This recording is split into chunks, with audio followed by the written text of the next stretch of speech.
Hey guys, welcome back to the channel Deepanshu math. So guys, कैसे हैं आप सभी? उम्मीद करता हूं बहुत ज्यादा अच्छे होंगे। सो गाइस, आज का हमारा video top 100 plus question series for SSC MTS 2023 का पार्ट 5 होने वाला है। ठीक है, इससे पहले 4 वीडियो में आपसे ऑलरेडी डिस्कस कर चुका हूं, जिसमें मैंने आपको 10-10 क्वेश्चन कराए थे। ये क्वेश्चन सारे वही थे जो कि पिछले साल 2021-22 में एसएससी एमटीएस के एग्जाम में मैथ्स के जो क्वेश्चन पूछे गए थे, वही सारे क्वेश्चन मैंने आपको भाई पिछली वीडियो में कराए हैं। और आज की इस वीडियो में मैं आपको 10 क्वेश्चन कराऊंगा। 10 क्वेश्चन बहुत ही ज्यादा इंपॉर्टेंट है, तो यार वीडियो को एंड तक जरूर देखिएगा। और भाई एग्जाम में जाने से पहले तो भाई वीडियो को जरूर देख के जाइएगा। वीडियो आपके लिए बहुत ज्यादा हेल्पफुल होने वाले हैं। तो चलिए स्टार्ट करते हैं इस वीडियो को, ज्यादा बातें नहीं करते हैं और चलते हैं पहले क्वेश्चन की तरफ। ठीक है, तो आइए चलते हैं पहले क्वेश्चन की तरफ। मैं क्वेश्चन पढ़ता हूं, आपकी स्क्रीन पर आ जाएगा। देखिए, पहला क्वेश्चन है, रणवीर सूची मूल्य से 25% कम पर एक कंप्यूटर को खरीदता है और इसे अपने पड़ोसी को अपने खरीद मूल्य से 40% लाभ पर बेच देता है। कंप्यूटर के सूची मूल्य पर रणवीर द्वारा अर्जित लाभ प्रतिशत क्या है? So guys, profit and loss का क्वेश्चन है यार। करने से पहले एक से दो बार यार क्वेश्चन को जरूर पढ़ें, आपको तभी समझ में आ जाएगा कि भाई कैसे करना है, क्या करना है। ठीक है, देखो, करने से पहले इसको समझ लेते हैं, इसकी लैंग्वेज समझ लेते हैं। क्या कह रहा है क्वेश्चन? ये कह रहा है कि भाई रणवीर सूची मूल्य से 25% कम पर एक कंप्यूटर को खरीदता है। अब यहाँ देखो, सूची मूल्य की बात कही है तो यार जब भी किसी क्वेश्चन में सूची मूल्य लिखा हो या अंकित मूल्य लिखा हो, मतलब होता है भाई एमआरपी।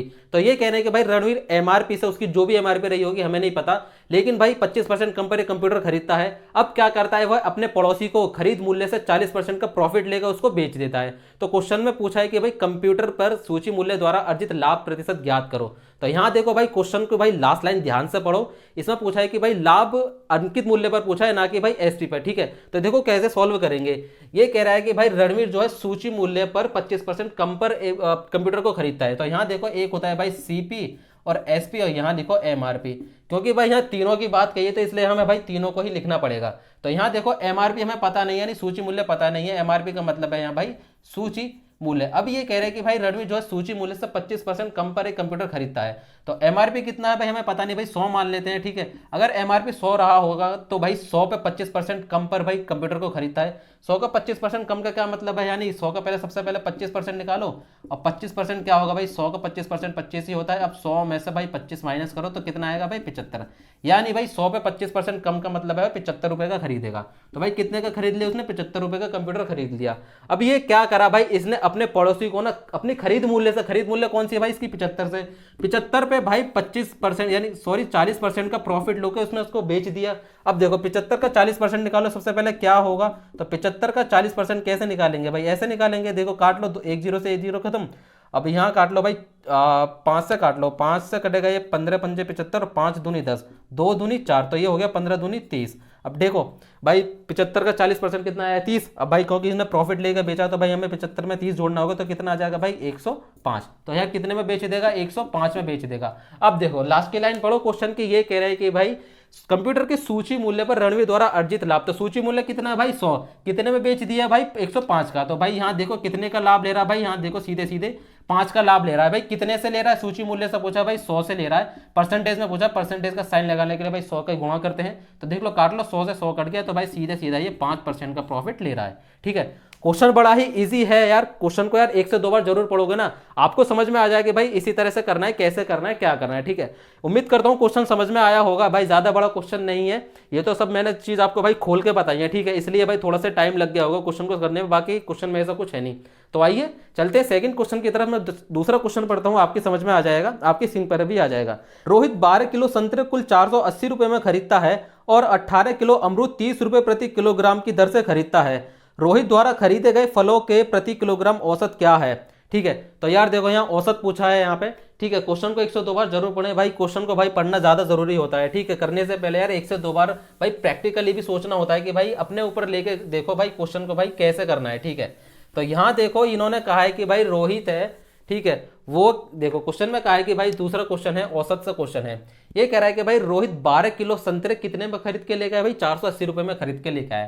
तो यहाँ देखो 12 किलो जो संतरे हैं ना, रोहित कितने में खरीद के लेके आया भाई, 480 रुपए में खरीद के लेके आया। ठीक है, और भाई 18 किलो अमरूद भी खरीदे हैं उसने। 18 किलो अमरूद जो खरीदे हैं ना, वो 30 रुपए प्रति किलोग्राम की दर से खरीदे हैं। तो यहां देखो भाई 12 किलो संतरे तो उसने टोटल 480 रुपए में खरीदे हैं, और लेकिन भाई 18 किलो अमरूद है ना, वो 30 रुपए प्रति किलोग्राम की दर से खरीदे, यानी इसका मतलब है 30 रुपए का 1 किलो। तो यहां देखो सभी 18 अमरूदों का अगर मैं टोटल अमाउंट देखूं, तो सभी 18 किलो अमरूदों का अगर मैं टोटल अमाउंट देखूं, ठीक है। तो कितना होगा जब 1 किलो भाई 30 रुपए के खरीदे तो भाई 18 के कितने खरीदेगा, तो 18 किलो कितने का खरीदा भाई, 18 तिया 54 यानी 540 का खरीदेगा। तो यहाँ देखो इन्होंने पूछा है भाई सभी फलों का भाई इन्होंने औसत पूछा है। तो भाई औसत बराबर क्या होता है, औसत का फॉर्मूला क्या होता है, तो यहाँ देखो औसत का जो फॉर्मूला होता है वो होता है भाई पदों का योग, यानी कुल पदों का योग, और भाई यहाँ कुल पदों की संख्या, ठीक है। तो कुल पदों की संख्या, ठीक है। तो सबसे पहले यहाँ पदों का योग निकालना जरूरी है। तो यहाँ देखो अगर मैं सभी पद यहाँ देखो अगर सभी फलों का मैं टोटल अमाउंट देखूँ कितना होगा, तो यहाँ देखो सभी फलों का अगर मैं टोटल अमाउंट देखूँ तो कितना होगा भाई, 12 किलो संतरे का कितना मूल्य 480, और भाई 18 किलो अमरूद का कितना आ गया 540। जब इन दोनों को आप जोड़ोगे ना तो आपका ये आ जाएगा भाई 1020, ठीक है। अब देखो भाई अपना योग तो आ गया, पदों का योग तो आ गया, पदों की संख्या कितनी है, तो इन्होंने पूछा भाई सभी फलों का। तो अब भाई फल कितने भाई, 12 किलो तो संतरे है और 18 किलो अमरूद है। तो यहाँ जब इन दोनों को जोड़ोगे ना तो कितना आएगा, 12 और 18 कितना आ जाएगा भाई, सॉरी ये आ जाएगा आपका 30, ठीक है। तो 30 किलो भाई अपने पास पदों की संख्या आएगी, तो बस लगाओ पदों का योग आएगा 1020 और पदों की संख्या कितनी आएगी 30। तो भाई 30 से भाग कर दो, आपका भाई सभी एक तरह से एवरेज निकल आएगा भाई सभी टोटल फलों का, ठीक है। तो भाई 3 से जब काटोगे तो ये देगा आपका भाई 34 बार। तो आपका क्वेश्चन भाई आपका आंसर आ जाएगा भाई 34 रुपए, ठीक है। तो यही आपका आंसर है, ऑप्शन में जो भी आपका 34 रुपए हो ना वही आपका एवरेज है, वही आपका इन सभी फलों के अमरूदों का भाई एवरेज मूल्य है, ठीक है, 34 रुपए। तो आइए चलते हैं अगले क्वेश्चन की तरफ। क्वेश्चन बड़ा ही इजी है, देखो यार कुछ नहीं है, ये तो भाई क्वेश्चन का डाटा है, ठीक है। ये 2 लाइन तो भाई क्वेश्चन का डाटा है, बाकी ये इतना सा सॉल्यूशन है भाई, सॉल्यूशन में भाई देखो कितना सा कराया मैंने भाई, बहुत ही छोटा है। तो चलिए चलते हैं अगले क्वेश्चन की तरफ। तीसरा क्वेश्चन, मैं तीसरा क्वेश्चन पढ़ता हूं। देखिए क्वेश्चन है, एक वर्ग का परिमाप एक आयत के परिमाप के बराबर है और आयत की चौड़ाई 12 सेंटीमीटर है। वर्ग का क्षेत्रफल 400 सेंटीमीटर स्क्वायर है, आयत का क्षेत्रफल ज्ञात कीजिए। देखो यार क्वेश्चन तो अच्छा है, 3D से क्वेश्चन है, ठीक है। 3D और 2D से क्वेश्चन है, समझ में आ जाएगा कैसे करना है क्या करना है, ठीक है। क्षेत्रफल पूछा है भाई, आयत का क्षेत्रफल निकालना है इसमें क्वेश्चन को, ठीक है। क्वेश्चन आपकी स्क्रीन पर ही है, आप 1 से 2 बार जरूर पढ़ें, और भाई जिसको समझ में आ गया भाई वो करने का भी ट्राई करें, ठीक है। देखो ये कह रहे हैं कि भाई तीसरा क्वेश्चन है, ठीक है। इन्होंने दे रखा है कि भाई एक आयत की जो चौड़ाई दे रखी है, ठीक है। सबसे पहले इन्होंने लास्ट में देखो क्या पूछा है क्वेश्चन में, इस क्वेश्चन में पूछा इन्होंने भाई आयत का क्षेत्रफल। आयत का क्षेत्रफल क्या होता है भाई, आयत का जो क्षेत्रफल होता है वो क्या होता है भाई, लंबाई गुणा चौड़ाई होता है, ठीक है। अब इन्होंने क्वेश्चन में क्या दे रखा है भाई, आयत की चौड़ाई दे रखी है, यानी b बराबर दे रखा है कितना, 12 दे रखी है। और उसके साथ साथ भाई क्या दे रखा है, वर्ग का क्षेत्रफल दे रखा है। वर्ग का क्षेत्रफल क्या होता है भाई, वर्ग का क्षेत्रफल का फॉर्मूला होता है भाई ए स्क्वायर बराबर कितना दे रखा है, 400 सेंटीमीटर। अब इन्होंने पूछा है कि भाई आयत का क्षेत्रफल कितना बता दो। तो यहाँ देखो यार एक चीज और दे रखी है इन्होंने, पहली लाइन दे रखी है भाई वर्ग का परिमाप और आयत का परिमाप बराबर है। तो यहाँ देखो वर्ग का परिमाप क्या होता है, वर्ग का परिमाप होता है 4a, और आयत का परिमाप क्या होता है, तो आयत का परिमाप होता है 2 इंटू लंबाई प्लस चौड़ाई। तो यहाँ देखो भाई इतना सब कुछ देने की जरूरत नहीं थी इनको, इन्होंने सीधे सीधे पूछा था भाई आयत का क्षेत्रफल बता दो। अब क्षेत्रफल के लिए भाई अपने को क्या चाहिए होता है, लंबाई गुणा चौड़ाई। तो है ना, चौड़ाई तो दे रखी है, लंबाई नहीं दे रखी है। तो यहाँ देखो लंबाई हम कैसे निकालेंगे भाई, इसकी मदद से हम लंबाई निकालेंगे। तो लंबाई देखो कैसे निकालेंगे, सबसे पहले यहाँ देखो भाई b का मान दे रखा है 12, ठीक है। अपने को क्या निकालना है, l का मान निकालना है, लंबाई निकालने की है, ठीक है। तो लंबाई के लिए यहाँ देखो 4a, तो वर्ग का परिमाप होता है 4a और आयत का परिमाप होता है 2 गुणा लंबाई प्लस चौड़ाई, ठीक है। तो यहाँ देखो अपने को सबसे पहले a का मान चाहिए होगा। a का मान निकालने के लिए देखो यहाँ से निकालेंगे, कैसे निकालेंगे, तो यहाँ देखो भाई a का मान निकालो, ठीक है। जब इसको स्क्वायर को इस पर बेचेंगे ना तो 400 का वर्गमूल क्या होता है भाई 20 होता है, ठीक है। यानी जब आप 20 गुणा 20 करोगे ना तो आपका आएगा 400। तो जब स्क्वायर को 400 पे इस तरह से चढ़ाओगे ना तो आपको इसको खत्म करोगे तो आपका भाई 400 का वर्गमूल होता है 20, ठीक है। तो a का मान आ गया अपने पास 20। तो यहाँ देखो 4 गुणा a का मान कितना आ गया 20, ठीक है, बराबर 2 इंटू एल तो हमें पता नहीं है, बी निकालना है। तो बी का मान कितना है 12 है, ठीक है। अब यहाँ देखो 2 से काट लो, 2 से कट गए 2 बार, तो 20 दूनी हो गई 40 बराबर लंबाई प्लस 12। अब यहाँ देखो ये 12 प्लस का इधर लेके आओ, यानी 40 में से जब ये आएगा ये माइनस हो जाएगा, 40 में से जब 12 घटाएंगे तो कितना बचेगा 28। तो अपने पास आ गई भाई लंबाई आ गई भाई 28, ठीक है। अब आयत का क्षेत्रफल निकालना, आयत का क्षेत्रफल क्या होता है भाई लंबाई गुणा चौड़ाई। तो लगाओ लंबाई गुणा चौड़ाई, ठीक है। तो लंबाई कितनी आ गई अपने पास 28 और चौड़ाई कितनी दे रखी है भाई 12। तो जब आप भाई इसकी गुणा करोगे ना आपस में तो ये देखो कितना होगा, 28 दूनी 56 होते हैं, 56 का 6 हासिल हो गया 5, 28 से करना 28 और 28 और 5 कितने हो गए 33। तो आपका ये आ गया भाई 336 सेंटीमीटर स्क्वायर आयत का क्षेत्रफल आ गया, ठीक है। देखो यार कितना सिंपल क्वेश्चन है ये। क्वेश्चन मैं आपको भाई सारी वीडियो में आपको बता रहा हूँ कि भाई ये जो क्वेश्चन होते हैं ना भाई फॉर्मूला बेस्ड होते हैं। अगर हमें फॉर्मूले पता है तो यार इन क्वेश्चन को करना बड़ा इजी हो जाता है, आसान हो जाता है। इसमें कोई ट्रिक और कौन इसमें ट्रिक भाई कितनी काम नहीं करती है जितना भाई इसमें फॉर्मूले काम करते हैं। तो भाई अगर हमें फॉर्मूले पता होगा तो हम भाई आराम से इस क्वेश्चन को कर सकते हैं। ठीक है, उम्मीद करता हूँ यार ये भी क्वेश्चन समझ में आया होगा। अगर समझ में आया होगा तो यार वीडियो को प्लीज लाइक कर दें, चैनल को सब्सक्राइब कर दें। ठीक है, तो चलिए आगे बढ़ते हैं, चलते हैं अगले क्वेश्चन की तरफ, यानी चौथे क्वेश्चन की तरफ। चौथा क्वेश्चन है, मैं क्वेश्चन पढ़ता हूं। देखिए ये तो बहुत ही सिंपल क्वेश्चन है, आसान क्वेश्चन है। ये कह रहा है कि भाई एक वृत्त का व्यास 112 सेंटीमीटर है, एक वृत्त का व्यास 112 सेंटीमीटर है, इस वृत्त की परिधि ज्ञात कीजिए। इन्होंने क्वेश्चन में दे रखा है भाई पाई बराबर 22/7 का प्रयोग कीजिए। ठीक है, तो पाई का मान भी दे रखा है। तो इन्होंने क्या पूछा है भाई, वृत्त की क्या पूछा है, वृत्त की परिधि पूछी है, वृत्त का व्यास देखे। तो यहां देखो कौन सा क्वेश्चन है भाई, चौथा क्वेश्चन है। ठीक है, तो देख लेते हैं भाई क्या कह रहा है क्वेश्चन में, परिधि निकलवा रहे हैं, तो बड़ा सिंपल क्वेश्चन है। ठीक है, तो यहां देखो चौथा क्वेश्चन है, वृत्त की परिधि क्या होती है भाई। वृत्त की परिधि का फॉर्मूला जो होता है, वृत्त की परिधि पूछी है तो भाई परिधि बराबर क्या होती है, परिधि बराबर होती है 2πr। ठीक है, अब इन्होंने क्या दे रखा है, वृत्त का व्यास दे रखा है। व्यास कितना होता है भाई, व्यास दे रखा है, व्यास कितना दे रखा है 112 सेंटीमीटर। अब यहाँ देखो वृत्त की परिधि पूछी है, तो वृत्त की परिधि कैसे निकालेंगे, फॉर्मूला तो ये है भाई 2πr। ठीक है, तो 2 का मान पता है भाई, पाई का मान भी पता अपने 22/7, तो r का मान नहीं पता। अगर हमें r का मान पता होता ना तो हम परिधि आसानी से निकाल सकते हैं। तो यहाँ देखो r का मान कैसे निकालेंगे, तो भाई व्यास दे रखा है, व्यास के व्यास से भाई देखो r निकालेंगे। व्यास का मतलब क्या होता है भाई, व्यास कितना होता है, त्रिज्या का दुगुना होता है। तो व्यास का जब हम आधा कर देंगे ना तो भाई हमें त्रिज्या निकल जाएगी। तो व्यास कितना है, तो व्यास कितना दे रहेगा 112 का जब आधा करोगे ना तो यहाँ देखो भाई ये कटेगा 56 बार। तो अपने पास जो r आ गई वो आ गई 56। तो यार ऐसा समझ लो, देखो ये वृत्त है। ठीक है, यहाँ से यहाँ तक, यहाँ देखो यहाँ से यहाँ तक कि भाई त्रिज्या होती है। अब इसको जब हम पूरी करेंगे ना तो ये इसका हो गया पूरा व्यास। तो यहाँ देखो व्यास क्या होता है भाई, यहाँ व्यास होता है भाई त्रिज्या का दोगुना। तो 2r बराबर दे रखा है इन्होंने 112 सेंटीमीटर। तो भाई जब 2 से कटेगा ये r बराबर अपने पास आ गया 56। ठीक है, मैंने आपको समझाने के लिए कहा है कि इस तरह से कर लो, बाकी डायरेक्ट आपके समझ में आ गया होगा। ठीक है, तो यहाँ देखो लगाओ फॉर्मूले में, तो 2 गुणा पाई का मान भाई किसको, जिसको नहीं पता क्वेश्चन में दे रखा है, तो क्या है भाई 22/7 इंटू r का मान कितना है 56। तो r का मान कितना है क्या 56, काट लो, 7 अट्ठे होते हैं 56 और 8 दूनी 16 गुणा 22, ये आपका आ जाएगा भाई 352। ठीक है, तो वृत्त की परिधि आ गया भाई 352, जब 16 गुणा 22 करोगे ना आपका आंसर आ जाएगा 352। तो चलिए यार क्वेश्चन तो ये भी बड़ा सिंपल था यार, देखो कितना सिंपल क्वेश्चन है, छोटा क्वेश्चन है। ठीक है, करने का तरीका भी बड़ा आसान है। तो क्वेश्चन पसंद आ रहा था यार वीडियो को प्लीज लाइक कर दे, चैनल को सब्सक्राइब कर दे और यार वीडियो को शेयर भी करते रहिए। ठीक है, तो चलिए आगे बढ़ते हैं 5वें क्वेश्चन की तरफ। मैं क्वेश्चन पढ़ता हूँ, आपकी सिंक पर आ जाएगा। देखिए क्वेश्चन है, एक मेज का अंकित मूल्य उसके क्रय मूल्य का 130% है। ठीक है, मेज की बिक्री पर 20% की छूट दी जाती है, लाभ प्रतिशत ज्ञात कीजिए। देखो यार क्वेश्चन ये भी बड़ा ही सिंपल है, प्रॉफिट एंड लॉस से क्वेश्चन है। ठीक है, अब यहाँ देखो इसने क्वेश्चन की भाई पहली लाइन को पढ़ो भाई, लैंग्वेज समझो क्वेश्चन की। ठीक है, ये क्या कह रहा है, ये कह रहा है कि भाई एक मेज का जो वो क्या है क्वेश्चन है, एक मेज का अंकित मूल्य उसके क्रय मूल्य का 130% है। देखो 5वां क्वेश्चन है, ये कह रहे हैं कि भाई एक मेज का जो अंकित मूल्य है ना उसके क्रय मूल्य का कितना 130%। तो यहाँ देखो वे मेज का जो अंकित मूल्य है ना उसके क्रय मूल्य का मतलब गुणा होता है 130% है। ठीक है, अब यहाँ देखो सॉल्व करो इसको भाई, परसेंटेज का साइन हटाने के लिए क्या करते हैं भाई 100 का भाग करते हैं। ठीक है, हमने कर दिया। अब यहाँ देखो सी, ये जो क्रय CP है ना गुणा में तो लेके आओ भाई भाग में, तो ये हो जाएगा MP/CP, इधर आ जाएगा क्योंकि गुणा में इधर लेके आओगे भाई भाग में हो जाएगा। तो ये आ गया भाई 130/100। अब यहाँ सीधे सीधे देखो जब MRP की वैल्यू आ गई अपने पास 130 और CP आ गया अपने पास 100।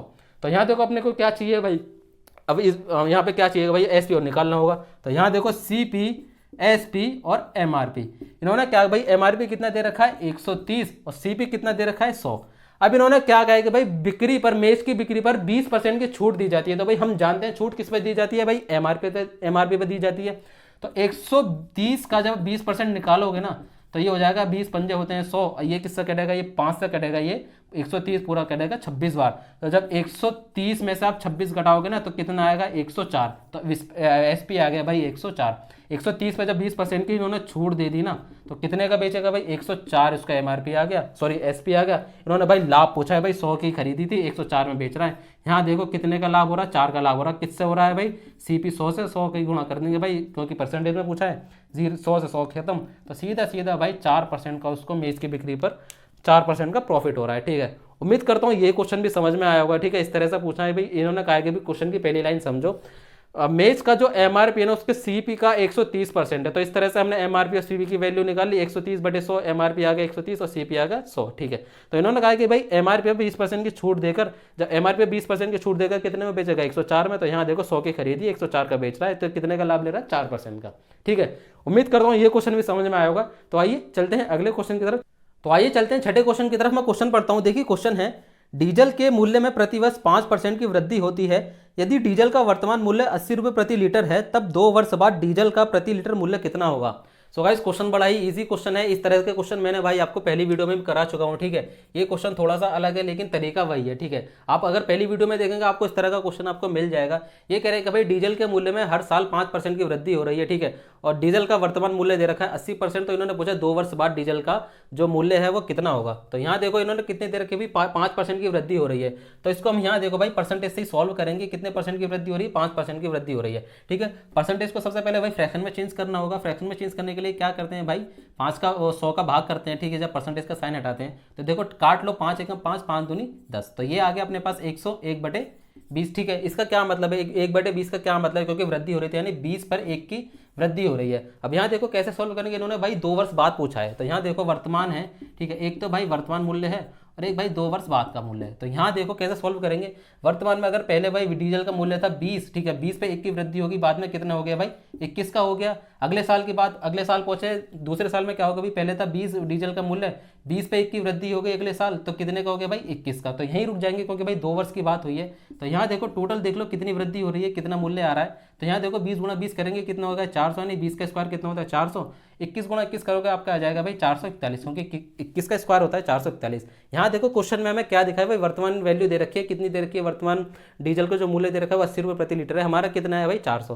तो यहीं देखो जब 400 की वैल्यू दे रखी है इन्होंने भाई 80, तो कितने की पूछी, यानी 2 वर्ष बाद की पूछे। 2 वर्ष बाद कितने भाई 441। तो यहाँ देखो भाई 441 की वैल्यू कितनी, तो यहाँ देखो 441 गुणा 80/400। अब यहाँ देखो भाई ये क्या कर दिया, आपको कुछ नहीं करना है भाई। ठीक है, इन दोनों की आपस में गुणा होती है और इसका भाग होता है। जब भी हमें जिसका मान निकालना होता है उसको हमेशा हम ऊपर रखते हैं। तो बस काट लो, ये तो भाई आपको सबको आता ही होगा। ठीक है, काट लो, 0 से 0 ये खत्म, 8 से कट गई 5 बार। ठीक है, अब जब भाई 441 में 5 का भाग दोगे ना तो आपका ये आ जाएगा भाई 88.2 रुपये प्रति लीटर। ठीक है, तो आपका भाई 2 वर्ष बाद डीजल का जो मूल्य आ जाएगा ना वो आ जाएगा भाई 88.2। ठीक है, तो चलिए उम्मीद करता हूँ ये क्वेश्चन भी समझ में आया होगा। बड़ा ही सिंपल क्वेश्चन है। इस तरह के क्वेश्चन मैंने आपको भाई पहली वीडियोस में भी करा सकते हैं। ठीक है, नहीं समझ में आया तो भाई पहली वीडियो भी देख सकते हैं, मैंने आपको 2 क्वेश्चन करा रखे हैं अलग अलग वीडियो में। ठीक है, और तीसरा क्वेश्चन भाई इस तरह से ये हो गया। ठीक है, तो आइए चलते हैं अगले क्वेश्चन की तरफ, 7वें क्वेश्चन की तरफ। मैं क्वेश्चन पढ़ता हूँ। क्वेश्चन है, यदि एक धनराशि पर 10% प्रति वर्ष ब्याज की दर से 5 वर्षों के लिए साधारण ब्याज 900 रुपये है, तो समान धनराशि पर समान दर से 2 वर्षों के लिए चक्रवर्ती ब्याज क्या होगा। ठीक है, यहाँ पे देखो भाई चक्रवर्ती ब्याज और सिंपल इंटरेस्ट दोनों की बात पूछी है। सबसे पहले हमें यहाँ भाई सिंपल इंटरेस्ट की उससे भाई हमें क्या निकालना है भाई, पहले हमें मूलधन निकालना है। ठीक है, अब उसी मूलधन पर भाई हमें क्या निकालना है भाई, चक्रवर्ती ब्याज निकालना है। ठीक है, तो यहाँ देखो 7वां क्वेश्चन है। इन्होंने क्वेश्चन में दे रखा है कि भाई क्या क्या दे रखा है भाई, रेट दे रखी है भाई, यानी दर दे रखी है, कितनी दे रखी है 10%, और समय दे रखा है, कितना दे रखा है 5 वर्ष का, और भाई इन्होंने सिंपल इंटरेस्ट कितना दे रखा है 900 रुपये। अब भाई दर मूलधन में पता नहीं, तो मूलधन ही तो पूछा है। अब इस मूलधन पे क्या पूछा है भाई, इसी मूलधन पे इन्होंने पूछा भाई 2 वर्ष का कितने समान दर से। ठीक है, सीआई पूछा है। ठीक है, कितना पूछा है भाई 2 वर्ष का पूछा है। तो यहाँ देखो सबसे पहले हमें भाई मूलधन निकालना होता है। मूलधन कैसे निकालेंगे भाई, सिंपल इंटरेस्ट की मदद से। भाई सिंपल इंटरेस्ट का भाई फॉर्मूला जो है भाई शुरू से हमें पढ़ते आ रहे हैं भाई, 8th क्लास से हम पढ़ते आ रहे हैं। क्या होता है, यानी होता है भाई PRT/100 बराबर क्या होता है सिंपल इंटरेस्ट। तो यहाँ देखो हमें पी पता नहीं है, पी तो हमें निकालना ही है, यानी मूलधन हमें निकालना है, प्रिंसिपल हमें पता नहीं, प्रिंसिपल निकालना है। रेट कितनी दे रखी है भाई 10%। ठीक है, समय कितना दे रखा है भाई 5/100। सिंपल इंटरेस्ट कितना दे रखा है भाई, यहाँ देखो 900 दे रखा है। ठीक है, तो भाई थोड़ा सा दूर लिख लो, समझ में आ जाएगा। ठीक है, 900 दे रखा है। यहाँ देख लो, काट लो, 0 से 0 ये खत्म, 5 दूनी 10। अब ये भाई पी इधर ही रह जाएगा भाई, 2 की क्रॉस मल्टीप्लाई होती है तो ये कितना हो जाएगा, 9 दूनी होते हैं 18 और 2 0, तो भाई मूलधन कितना आ गया 1800 आ गया। अब क्या कहेगा भाई, इसी मूलधन पर भाई 2 वर्ष का इन्होंने चक्रवर्ती ब्याज पूछा भाई समान दर से। तो यानी समान दर से मतलब है यानी रेट बराबर होगा। तो मूलधन कितना आ गया भाई 1800। तो भाई इसी मूलधन पर हमें 2 वर्ष का चक्रवर्ती ब्याज ज्ञात करना है, तो 10% की दर से। ठीक है, 10% पहले वर्ष लगाओ, 10% दूसरे वर्ष लगाओ। 1800 का आप 10% निकालोगे कितना आ जाएगा भाई 180, और अगले साल लगाओ भाई 180। तो यहाँ देखो भाई पहले साल तो भाई ब्याज बराबर होता है, लेकिन चक्रवृद्धि ब्याज में क्या होता है, हमें ब्याज पर भी ब्याज देना होता है। तो यहाँ देखो भाई पहले साल पर भी हमें 10% ब्याज देना होगा, तब जाकर हमारा चक्रवृद्धि ब्याज निकलेगा। तो 180 पर जब 10% निकालोगे कितना आ जाएगा, 18। तो यही आपका भाई चक्रवृद्धि ब्याज आ गया 2 साल का। इन तीनों को जोड़ लो, 180 से कितने हो गए, 18 तो नहीं होते हैं 36, तो 36 360 प्लस 18, तो ये कितना हो जाएगा, 8 6 और 1 7, तो 378 भाई 2 वर्ष का चक्रवृद्धि ब्याज आ गया 378। उम्मीद करता हूँ ये भी क्वेश्चन समझ में आया होगा। बड़े सिंपल क्वेश्चन है, कुछ नहीं करना था। इन्होंने भाई पहले सिंपल इंटरेस्ट के डेटा दे रखा है, सिंपल इंटरेस्ट के डेटा की मदद से हमें भाई हमने क्या निकाला, प्रिंसिपल निकाला, यानी मूलधन निकाला। अब इसी मूलधन पर भाई 2 वर्ष के इन्होंने समान रेट से भाई चक्रवृद्धि ब्याज पूछा है, ठीक है। तो आइए चलते हैं अगले क्वेश्चन की तरफ। कौन सा क्वेश्चन हो गया, 8वां क्वेश्चन। मैं क्वेश्चन पढ़ता हूँ, आपके स्क्रीन पर आ जाएगा। देखिए क्वेश्चन है, किसी गाँव में 6 महिलाएं प्रतिदिन 8 घंटे काम करती हैं और एक काम को 10 दिनों में पूरा करती हैं, ठीक है। यदि 10 महिलाएं प्रतिदिन 6 घंटे काम करती हैं तो काम पूरा करने में वे कितने दिन का समय लेंगी। तो यहाँ देखो यार क्वेश्चन को समझो, ठीक है। टाइमिंग वर्क से ही क्वेश्चन है एक तरह से, ठीक है। तो ये कह रहे हैं कि भाई, ठीक है, देखो यार क्वेश्चन को 1 से 2 बार जरूर पढ़ो यार, आपको पढ़ते पढ़ते ही समझ में आ जाएगा, ठीक है, कैसे करना है क्या करना है। क्वेश्चन है 8वां, ठीक है। क्वेश्चन क्या कह रहे हैं कि भाई ये कहने किसी गांव में 6 महिलाएं 8 घंटे प्रतिदिन काम करके एक काम को 10 घंटे में करती हैं, सॉरी 10 दिन में करते हैं। तो भाई यहाँ देखो 6 महिलाएं 8 घंटे में काम करके भाई कितने, और काम को कितने दिन में पूरा करती हैं, भाई 10 दिन में पूरा कर रही हैं। तो इन्होंने पूछा है कि भाई कितना, 10 महिलाएं, यानी 10 महिलाएं प्रतिदिन 6 घंटे काम करते, काम तो कितने दिन में पूरा करेंगी। तो अब यहाँ देखो भाई हमें नहीं पता, भाई कह देते हैं भाई x दिन में पूरा करेंगी। तो यहाँ देखो इस तरह से समझ में नहीं आ रहा आपको क्वेश्चन, तो यार देख लो ऐसे समझ लो। क्वेश्चन में क्या क्या रखा है इन्होंने, कहा भाई 6 महिलाएं, ठीक है, तो 6 वुमेन है, 8 घंटे प्रतिदिन काम करके एक काम को 10 दिन में पूरा कर रही हैं। तो इन्होंने पूछा है कि भाई 10 महिलाएं प्रतिदिन 6 घंटे काम करते, काम को कितने दिन में पूरा करेंगी। तो हमें नहीं पता भाई, डे मान लो, ठीक है, डी निकालना है, हमें दिन निकालना है। तो यहाँ देखो भाई आर से भाई ये घंटे से घंटे कट गया, वुमेन से ये वुमेन कट गई, ठीक है, बस सॉल्व कर लो। 10 से भाई ये 10 खत्म, और 6 से यहाँ देखो 6 खत्म। तो यहाँ देखो कितना बचा, यहाँ 8 बचा और यहाँ ही दिन बचा। तो भाई ये देखो भाई 8 दिन में इस काम को ये पूरा कर लेंगे, ठीक है। ये तो भाई कितनी सी काटा पीटी करनी थी, आपको समझ में आ गया होगा कैसे करना है क्या करना है। अगला क्वेश्चन 9वां क्वेश्चन, ठीक है। क्वेश्चन बड़ा ही सिंपल आने वाला है। अगला क्वेश्चन बहुत ही आसान क्वेश्चन है, 9वां क्वेश्चन है, ठीक है। एवरेज निकालना है आपको क्वेश्चन में, ठीक है। तो यहाँ देखो क्वेश्चन पढ़ता हूँ मैं। क्वेश्चन है, 6 क्रमागत विषम संख्याओं का औसत 26 है, इनमें से सबसे बड़ी और सबसे छोटी संख्या का अंतर ज्ञात कीजिए, ठीक है। देखो यार इस तरह का क्वेश्चन भी मैंने आपको फर्स्ट वीडियो में कराया है, ठीक है, ठीक है। आप वहां भी क्वेश्चन देख सकते हैं, वो थोड़ा सा अलग था क्वेश्चन, ये थोड़ा सा अलग है, ठीक है। यहाँ देखो इन्होंने क्या कहा भाई, एवरेज का मतलब ही क्या होता है यार, एवरेज का मतलब क्या होता है, यानी बीच वाला, एक तरह से हम बीच का अमाउंट निकाल लेते हैं, यानी बीच की वैल्यू देख लेते हैं। तो इन्होंने भाई 6 विषम संख्या है। अब यहाँ देखो लाइन को समझो भाई, विषम संख्या दे रखी है 6 संख्या। तो यहाँ देखो भाई इसको भाई बड़े ही छोटे तरीके से करेंगे, यानी ट्रिक से सॉल्व करेंगे।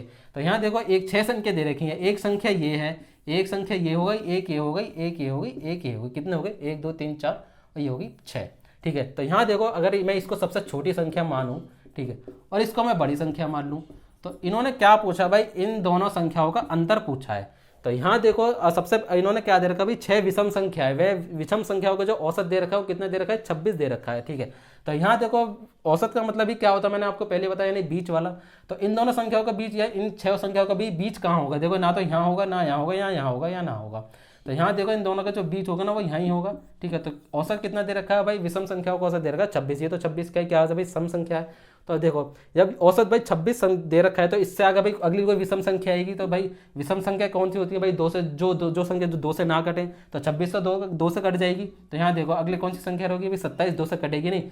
27 के बाद कौन सी संख्या आएगी भाई, 29, ठीक है, ये भी 2 से कटेगी नहीं भाई। 30 आएगी, 30 कट जाएगी, वही सम संख्या है, इन्होंने विषम संख्या दे रखी है। अगली संख्या रही होगी 31, और 26 से पहले कौन सी संख्या रही होगी भाई 25, और 25 से पहले कौन सी रही होगी भाई 23, और यहाँ देखो 23 से पहले कौन सी रही होगी 21। तो ये सारी विषम संख्या है। तो यहाँ देखो इन्होंने पूछा सबसे छोटी संख्या सबसे बड़ी संख्या का अंतर। तो सबसे छोटी तो आ गई अपने पास 21, सबसे बड़ी आ गई अपने पास 31। तो इन दोनों का अंतर निकाल लो। तो 21 माइनस जब करोगे ना सबसे छोटी संख्या और बड़ी संख्या के अंदर कितना आ जाएगा भाई, 10 अंतर आ जाएगा। तो यही आपका आंसर है, ठीक है। तो 9वां क्वेश्चन था, सिंपल क्वेश्चन था, आसान क्वेश्चन था। उम्मीद करता हूँ ये भी क्वेश्चन आपको समझ में आया होगा। अगर आप यार वीडियो एंड तक देख रहे हैं तो भाई जरूर समझ में आ रहे होंगे क्वेश्चन, और मजा भी आ रहा होगा। अब मजा आ रहा होता है यार, वीडियो को प्लीज लाइक कर दे, चैनल को सब्सक्राइब कर दे और वीडियो को शेयर कर दे। तो आइए चलते हैं अगले क्वेश्चन की तरफ, 10वें क्वेश्चन की तरफ। चलते हैं इस वीडियो के लास्ट क्वेश्चन की तरफ। मैं क्वेश्चन देख लेता हूँ भाई, पढ़ने की जरूरत नहीं है, बोर्ड पर ही लिखना होगा इस क्वेश्चन को। देखो क्वेश्चन नंबर 10 है, ये कह रहे हैं कि भाई यदि, ठीक है, x का 35 परसेंट बराबर है 700 का, ठीक है, 42.5% है।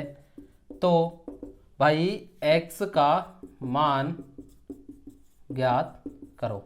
क्वेश्चन भाई ये कह रहे हैं। तो यहाँ देखो यार, क्वेश्चन तो कुछ नहीं है, बहुत ही सिंपल क्वेश्चन है यार। इस तरह का क्वेश्चन आपको आने चाहिए। ये तो कैलकुलेशन बेस्ड क्वेश्चन है, ठीक है। और इस तरह के क्वेश्चन भाई पूछ लिए भी जाते हैं। इस वीडियो का लास्ट क्वेश्चन है। यहाँ देखो भाई, बोर्ड मास का इसमें भाई थोड़ा सा भाई हम यूज करेंगे। यहाँ देखो का कह दे रखा भाई, का का मतलब क्या होता है भाई। यहाँ देखो बोर्ड मास का में होता है भाई, का मतलब क्या होता है भाई, गुणा होता है। तो बस यहाँ को अपने सिंपल ही करना है, यानी एक्स का मतलब है गुणा, ठीक है। 35% बराबर सोल्व कर लो 700 का मतलब भाई गुणा 42.5% है, ठीक है। तो मैं x का मान निकालना है। तो यहाँ देखो सबसे पहले भाई पॉइंट हटाओ, तो भाई एक जीरो बढ़ा लो, नीचे 10 कर लो, ठीक है। अब यहाँ देखो परसेंटेज से ये परसेंटेज खत्म, और एक जीरो से भाई एक जीरो ये खत्म। यहाँ देखो कितना आ गया भाई, 35x बराबर ये बचा आपका 70 गुणा 425। तो यहाँ देखो भाई 35 से 2 बार ये कट जाएगा, 35 दूनी 70 होते हैं। तो इधर इधर बचा अपना पास x, तो 425 गुणा 2 करोगे तो आपका आ जाएगा भाई 850, ठीक है। तो यही निकालना था, x का मान निकालना था 850। ऑप्शन में जो भी आपका 850 हो वही आपका आंसर है, ठीक है। ये तो यार कैलकुलेशन बेस्ड क्वेश्चन था। तो आइए यार, उम्मीद करता हूँ क्वेश्चन सारे ही आपको समझ में आया होंगे, ठीक है। मिलते हैं अगली वीडियो में अगले 10 क्वेश्चन के साथ में। भाई एसएससी के एमटीएस के एग्जाम भाई चल रहे हैं, ठीक है। क्वेश्चन को यार 1 से 2 बार जरूर पढ़ के भाई आपको सॉल्व करना होगा, ठीक है। और एग्जाम में जाने से पहले अगर वीडियो को जरूर देख के जाइएगा, और वीडियो आपको पसंद आई तो यार वीडियो को प्लीज लाइक कर दे, शेयर कर दे और चैनल को सब्सक्राइब कर दे, ठीक है। मिलते हैं अगली वीडियो में। Thank you so much.